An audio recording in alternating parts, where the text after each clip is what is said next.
Welcome to Raaonline. Today's topic is Occipito Posterior position. So we start with the definition of normal labor or Eutocia. Normal labor is a process wherein a full-term fetus presenting by vertex is expelled by the natural efforts unaided within a period of 24 hours. Our labor is termed as premature or preterm if it is before 37 weeks. True labor occurs in three stages. The first stage is the stage of dilatation, second stage is the stage of expulsion of the fetus, and third stage is the stage of placenta delivery, and the fourth stage is the stage of monitoring in the mother after the delivery of the placenta and membranes. Components of normal labor include three P's: power, which can be primary forces of uterine contractions, which can be secondary forces or contractions of the abdominal muscles of the mother to heave the baby out. The passage includes the pelvis or the soft tissues of the pelvis, and the passenger will be the fetus or the fetus is in multiple gestation. The part of the fetus which occupies the lower pole of the fetus or the lower pole of the uterus, the part of the fetus which occupies the lower pole of the uterus is called as a presentation. So in cephalic presentation, the head of the baby occupies the lower pole. In podalic presentation, the buttocks of the baby occupy the lower pole, and in shoulder presentations, the shoulders of the baby occupy the lower pole of the uterus. Presenting part is that part of the presentation which is overlying the internal os of the cervix and is felt by the examining fingers through the cervical opening.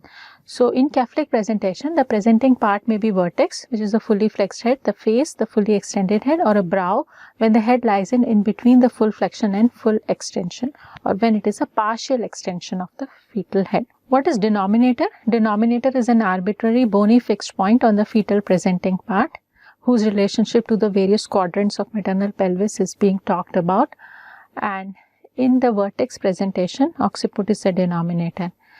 And we talk about the position of denominator. So position is the relationship of denominator of the presenting part to the various quadrants of the maternal pelvis. So the topic of today, that is Occipito Posterior, is a position. What is occiput? Occiput is a denominator. So when the occiput is in the posterior quadrant of the maternal pelvis, it is called as Occipito Posterior position. At the onset of labor, the fetus enters the maternal pelvis by vertex in 95% of the cases. In this vertex, presentation is cephalic, the presenting part is vertex, and the position is occipital transverse in 40% cases and 20% is right occipital transverse, and the baby is occipito posterior in 20% of cases. That is, occiput is directly facing the sacrum. In a vertex presentation, when engagement occurs, the lowermost portion of the vertex is at the level of ischial spine, and only a small portion of cephalic prominence is palpable per abdomen. So this is a slide which is showing the biparietal diameter 9.5 centimeters, and this is the posterior fontanelle which tells us the position of the occiput.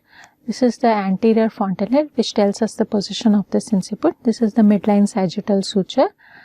And these are the various anterior-posterior diameters of the fetal head, and we see here that the largest diameter is the mento-vertical, which is 13 centimeters.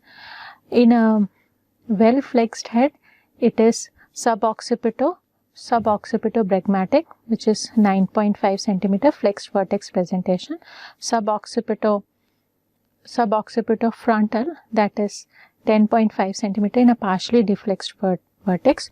Occipito-frontal happens in a case of when the presentation is vertex, partially deflexed head, it is 11.5 centimeters. Mento-vertical is a brow presentation, 13 centimeter, and submento-bregmatic. This is the face presentation. This is again 9.5 centimeters. Now coming to the maternal pelvis, we should know that this is the pelvic inlet, this is the pelvic cavity, and this is the pelvic outlet. So inlet is a plane, cavity is a segment, and outlet is also a segment. Outlet lies between the sacrum and the tip of sacrum and tip of the coccyx. The cavity lies between the sacral promontory and the sacrum, and above the sacral promontory is the false pelvis.